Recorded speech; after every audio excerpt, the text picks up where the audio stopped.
이번에 말씀드릴 계사상의 제10장은 제9장에서 점치는 법이 나왔기 때문에 제10장에 이르러서는 주역이라고 하는 것을 전체적으로 어떻게 공부할 것인가에 관한 부분을 정리하고 있는 것입니다. 주역이라고 하는 데에는 네 가지의 성인의 도가 있다라고 말하고 있는 것입니다. 이러한 네 가지의 성인의 도를 여기에서 밝히는 이유는 이처럼 주역이라고 하는 것이 성인의 모든 경륜과 모든 덕성을 함양할 수 있는 것들이 다 함축되어 있음을 말해주는 것입니다.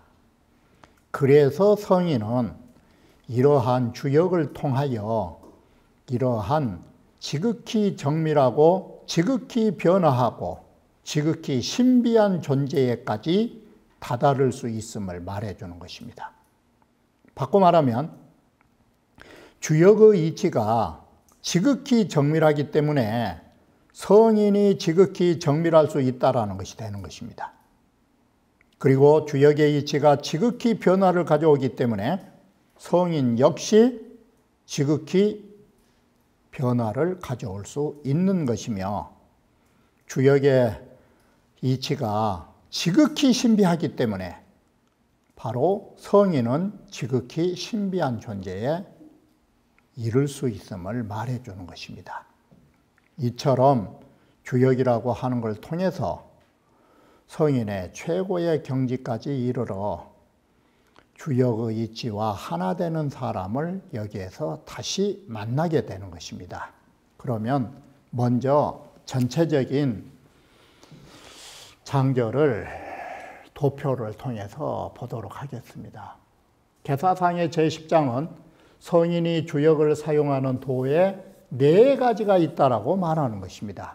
이걸 성인 주역을 하는데 성인의 도 네 가지라고 말하는 것입니다. 그래서 여기에 글자 첫 덜머리가 주역에는 성인의 도 네 가지가 있나니 이렇게 시작하는 것입니다. 자, 여기서부터 바로 이것은 뭘 말해주냐면 다른 말이 아닌 것입니다. 주역은 성인의 도를 구비하고 있음을 말해주는 것입니다. 이와 같이 이 말을 바꿔 말하면 뭔 말이 되느냐? 주역이라고 하는 책은 범상한 책이 아니라 성인의 도를 전반적으로 갖추고 있는 경전임을 말해주는 것입니다. 두 번째는, 자, 주역에 성인의 도를 갖추고 있는데 그러면 성인의 도는 무엇으로 대변할 수 있을까? 간단한 거예요. 지정, 지변, 지신이에요. 이게 바로 성인의 도가 지정하고 지변하고 지극히 신비로울 수 있는 것은 주역의 이치가 그러하기 때문이다, 이렇게 보시면 되는 거예요. 바로 이러한 논리를 형성하고 있다라고 보시면 되는 것입니다. 그래서 주역의 이치는 지극히 정밀해서 바로 이런 지극한 정밀한 도를 체득하면 성인은 어떠겠어요? 성인이 지정이 되는 거예요. 이게 주역에가 지극히 변화의 도가 있기 때문에 성인이 이걸 가지고 지극한 변화를 이룩하는 거예요.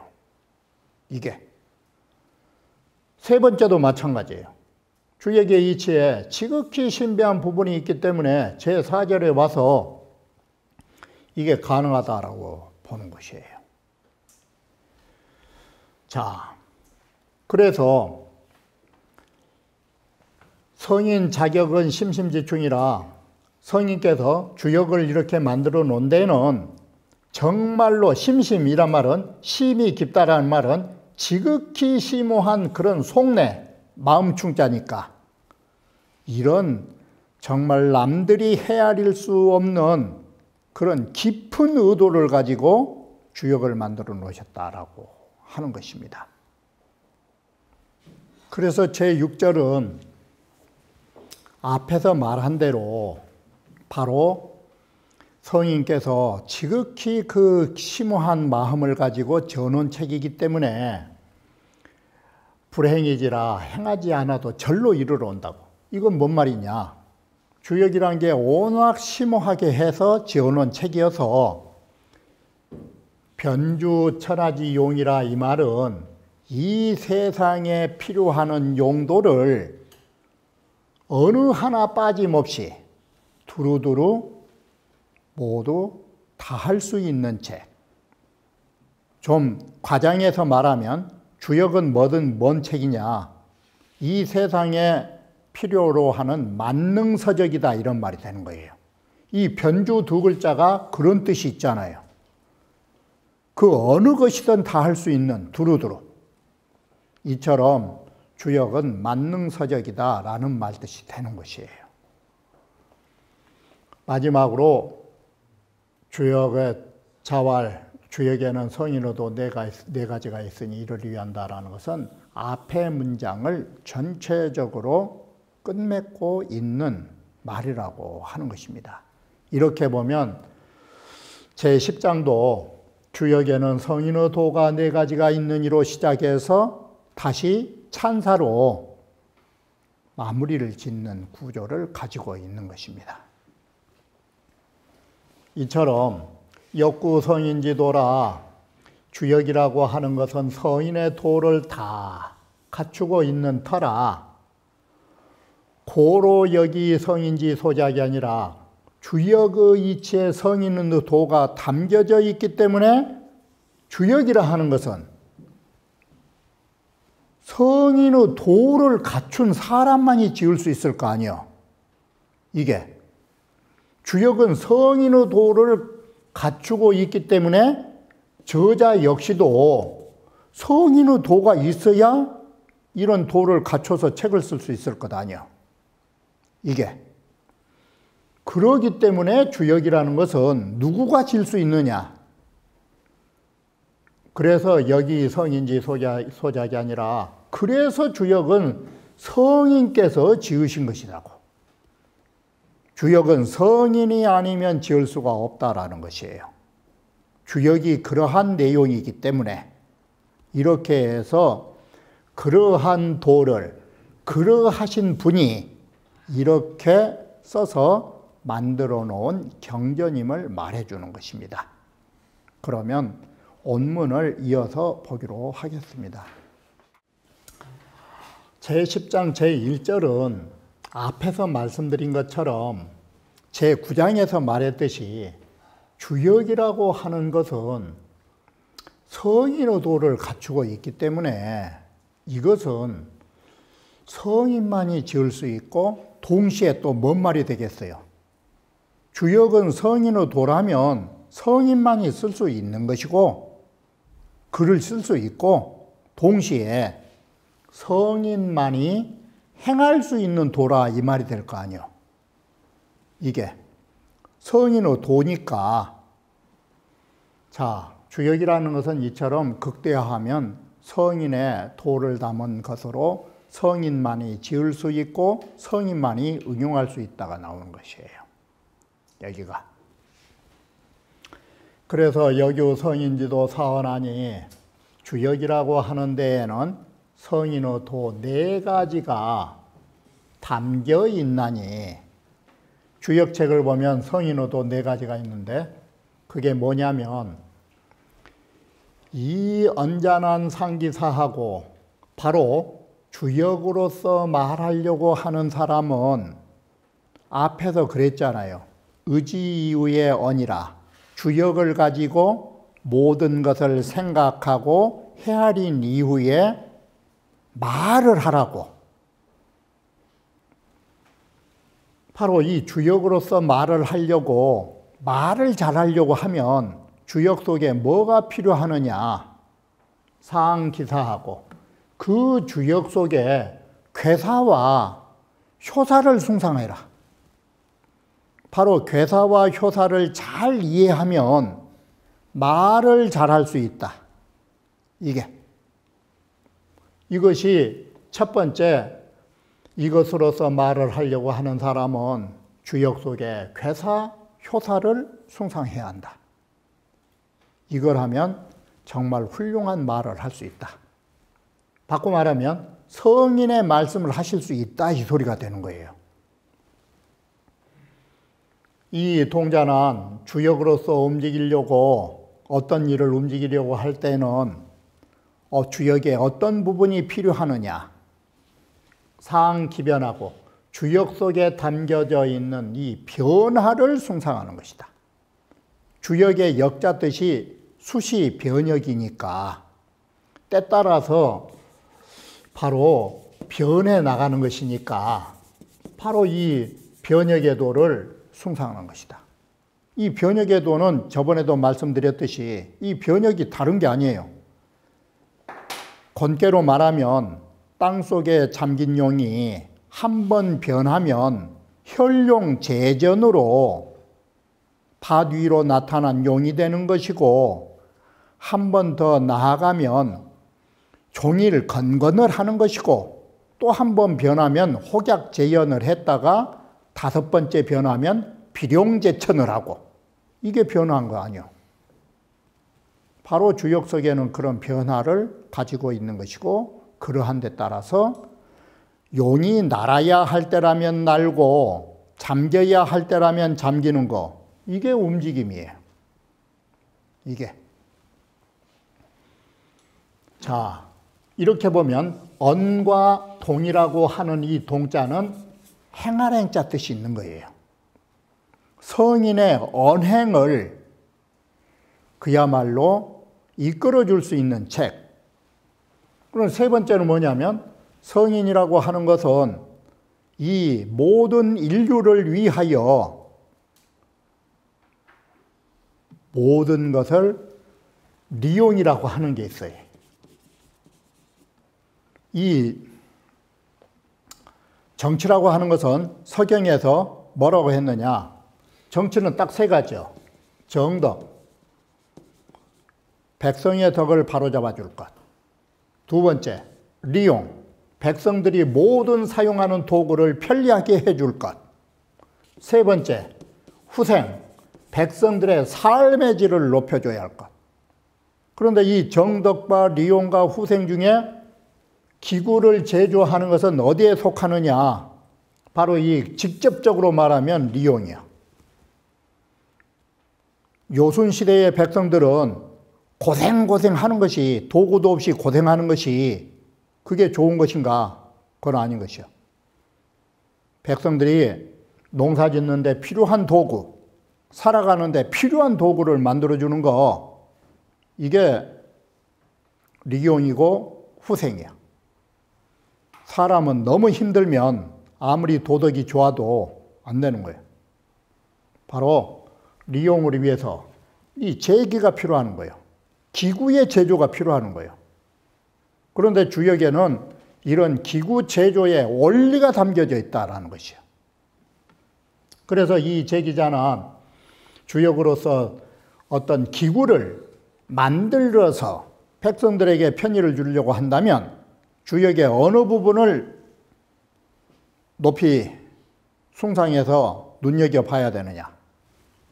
상기상하고 주역에 담겨있는 상을 봐라.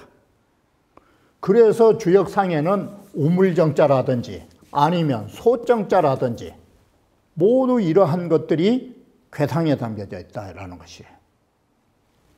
바로 이런 것이 주역 괴상에 담겨져 있는 상을 보고 말하고 있고 또 기타의 인간의 모든 옷들이 모든 그 도구들이 주역상으로 이루어져 있음을 개사 하전에서 다시 말하고 있어요. 이 복서자는 이 복서라고 하는 것은 점치는 거. 이 복서로서 주역으로서 점을 치려는 사람은 주역 속에 점을 숭상해야 되는 것이다. 이 점은 기륭, 회, 린 네 글자라고 그랬잖아요. 이게. 여기에 따라서 일처리를 하는 것이다. 바로 이것이 성인지도다. 다른 게 아니고. 사자는 개 변화지도니 이 네 가지는 사, 변, 상, 점, 사변상점. 사와 변과 상과 점. 이게 전부 다 주역 변화의 도다. 신지소이자여라. 동시에 변화는 신지소이다. 이건 신명이 하는 일이다. 이게. 제2절 가면, 자, 주역의 이치가 지극히 정밀하다라는 거예요. 정밀하다라는 말은 우리 쉬운 표현하면 정밀하다는 시계가 정밀하다는 뭔 뜻이에요? 시간에 오차가 없다 이 뜻처럼 정밀하다는 오차가 없는 거예요. 이게. 엉터리 시계는 어때? 정밀한 시계가 아닌 거예요. 쉽게 표현하면 정밀할 정자는 그런 뜻을 갖는 거예요. 자, 먼저 정밀한 걸 말하면 뭐가 정밀하느냐? 이게 정밀한 거예요. 오지도 않은 일을 수지래물, 마침내 미래에 다가올 일을 먼저 아는 거. 이게 정밀하는 거예요. 이게. 시로 군자 장유의하며 이 때문에 군자가 장차 어떤 일을 하려고 하거나 장유행야에 장차 어떤 일을 행하려고 할 적에 문헌이 이연이어던 문헌은 누구에게 물은 거예요? 일을 할 때 점으로 물은 거예요. 군자가 어떤 일을 하고 싶을 적에는 주역에게 점으로 물어본 거예요. 문헌이 이연이어든 묻되 말로서 하거든 이번에 어떠한 일 때문에 이게 정확하게 말하면 아무 날 육하원칙에 의해서 어느 날 어느 곳에 사는 아무개가 무슨 일을 가지고 기륭을 알지 못하여 신명에게 점을 묻사오니 라고 하는 거예요. 이렇게 해서 물어서 말로 하거든 이 말은 거꾸로 하면 우리가 사정 이야기를 말로서 하여 신명에게 기륭을 물으면 이 소리예요. 문헌이 이연이란 말은 이렇게 해서 기륭에 묻되 기륭에 관한 사정 이야기를 다 하면 신명은 기수명야 나의 하는 말을 받아들여 주는 것이 내가 명하는 말을 받아들여 주는 것이 어떻게 하느냐 받아줘 가지고 이 받아주면 어때? 대답을 해줄 거 아니야. 아예 안 들어버리면 몰라도 내 말을 받아줘 가지고 대답하기를 어떻게 하느냐 이게 대답이라고 하는 거예요. 마치 산골짜기에 가서 고함을 지르면 산울림이 울려 나오는 것처럼 크게 소리 지르면 크게 울려 나올 것이요 적게 소리 지르면 적게 울려 나온 것처럼 내가 하는 데 따라서 그대로 응대해 준다라는 것이에요. 이게 이 향자의 비근한 예로 우리가 흔히 말할 때는 뭐라고 그래요? 영향이라고 그러죠. 그림자라는 것은 어디에 의해서 생긴 거예요? 우리 몸에 의해서 생겨난 거예요. 바로 이런 영향처럼 내가 그런 사정을 말하면 거기에 맞춰서 그림자 나타나듯이 북을 치면 북소리 울려 나오듯이 이렇게 똑같이 대해주면서 무유 온근유심이 정말 아득히 먼 일이나 가까운 일이나 유심 보이지 않는 일까지 그런 거 따지지 않고 온근유심이 없이 수지일해물하나니 마침내 앞으로 다가올 물이란 말은 다가올 일이겠죠. 다가올 일들을 다 알려준다 이것이에요. 받아가지고. 그럼 이것은 뭐냐? 바로 주역이라는 것이 이 세상에 천하에 지극히 정밀한 도리가 아닌 책이라면 천하에 지극히 정밀한 게 아니라면 기숙능 예어차리요 그 어떤 것이 능히 이러한 데에 함께 할 수 있겠느냐고.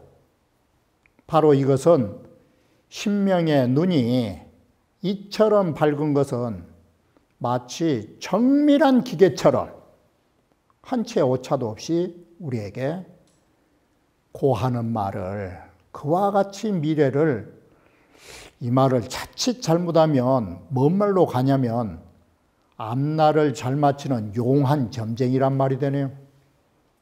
이게 용한 점쟁이도 지극히 정밀하긴 정밀한 것이죠, 이게. 이런 뜻이에요. 그래서 지극한 정밀한 이치를 갖고 모든 이치를 다 알려준다라고 하는 것입니다. 여기에 대한 주석을 주자께서 차는 상사 상점지산이 여기에서는 주역의 괴사와 효사를 숭상하고 점을 숭상하는 일로 말한 부분이니 언인 이시문역하야 사람이 시초로서 주역에 묻는다라는 것이 우리가 점칠 때, 산 때 가지고 주역의 기륭을 묻는다 이 말이 되는 것입니다. 그래서 산때를 가지고 주역을 물어서 국이 괴효지사하고 어떤 괴가 나올지, 그 괴 속에 어떤 효가 나올지 괴효의 문장을 구해서 보고 이지 발언처사면 바로 우리가 점으로 쳤던 주역의 괴와 효의 문장을 가지고 이 말이 이 지지죠. 그걸로써 말을 하고 발언을 하고 처사, 일 처리를 하면 이게 언행 아니요. 이렇게 말하고 이렇게 일을 행동으로 하면 즉 역수 인지명하야 주역이라고 하는 것도 사람의 명을 받아들여서라고 해요. 사람이 하는 말, 사람이 묻는 기륭의 말을 받아들여 가지고 유의고지하되 그에게 기륭을 고해주되 여향지 응성하야 마치 울림소리가 그 소리에 응한 것처럼 마치 북을 두드리면 대고적 대향하고 크게 두드리면 큰 소리가 울려 나올 것이요 적게 두들기면 적게 울려 나올 것이고 이와 같이 딱딱 거기에 맞게끔 울림이 그 소리에 응한 것처럼 이결기 미래지 기륭야라. 그 미래의 기륭을 결단해서 결정지어 가지고 우리에게 하나하나 다 알려주더라. 문언이 이언이라는 앞에 경문, 무때 말로써 하다라는 문언이 이언이라는 두 글자는 이언자 상기사지 주역으로서 말한 사람은 그 문장을 숭상한다라는 이언이라는 두 글자의 뜻과 같은 의미다. 이게. 그래서 면이라는 것은 뭐냐? 이게 즉 장서희 고시지산이 장차 주역점을 치려고 할 적에 시초에 고하는 말이니 이 말은 시초를 들고서 이런 일로 주역점을 치려고 한다라고 하는 것이에요.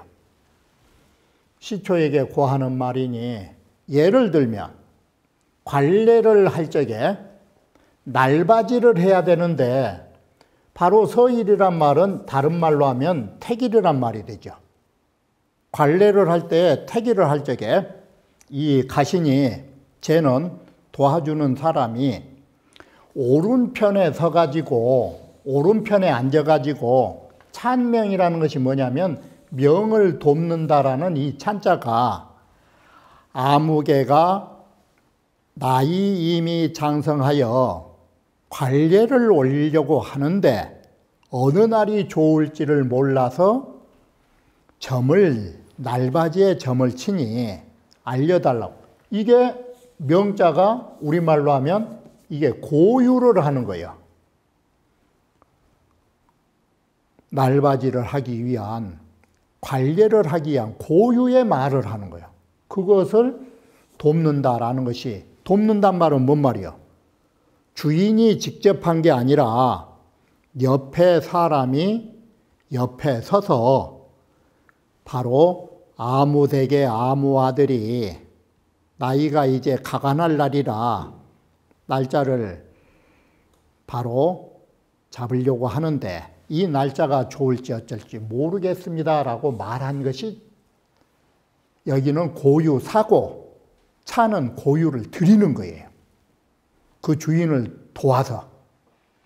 그것이 바로 이것이다.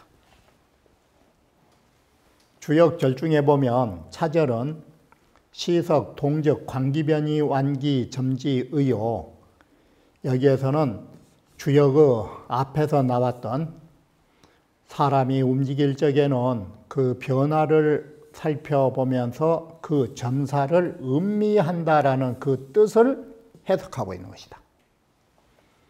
그리고 동시에 우기, 하장, 소위, 시지덕야라 아래의 장에서 말하고 있는 시초, 주역점이라고 하는 것이 어떤 덕을 가지고 있는가를 일으키고자 하는 것이다. 시지래라. 그러면 시초의 덕이 뭐냐? 시초가 가지고 있는 덕은 다른 게 아니에요. 지래, 미래를 알려주는 거예요.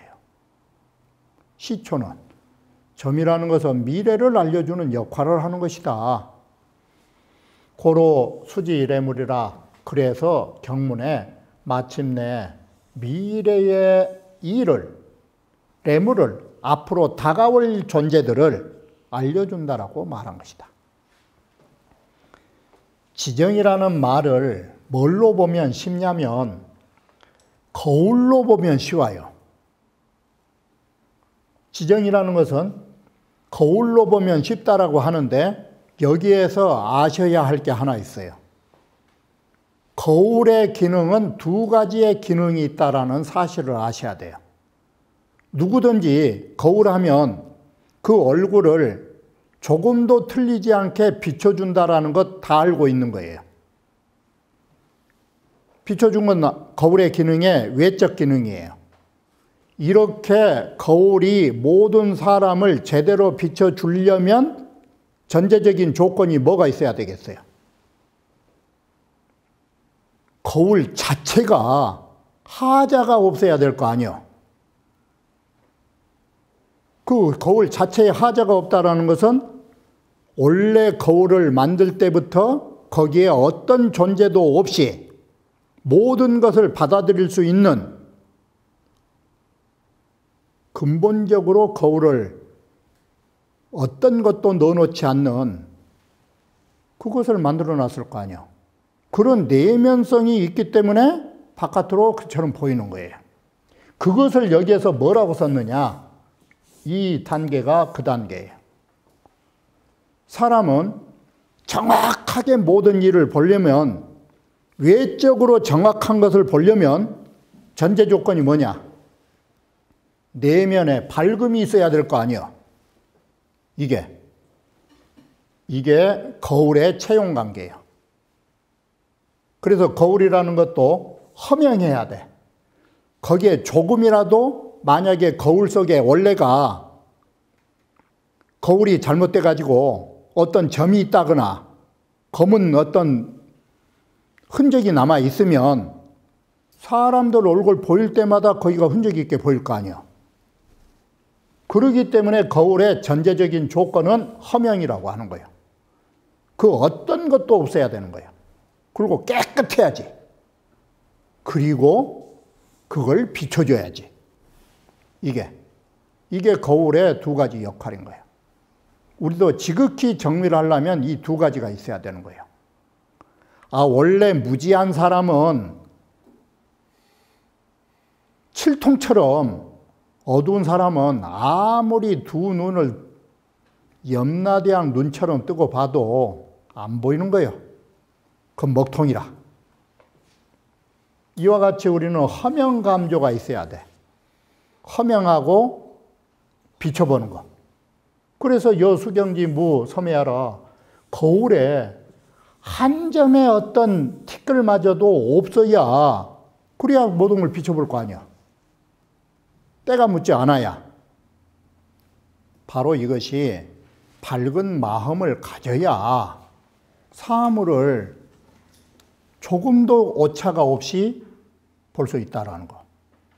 오차가 없이 볼 수 있는 것이 지극히 정밀한 것인데, 지극히 정밀하려면 그 전제 조건이 허명. 바로 거기에는 어떠한 정이천의 말씀대로 심불가유 일사라. 마음속에 그 어떤 하나의 일도 집착하는 일이 없어야 된다. 그래야 허명을 가져온 것이다.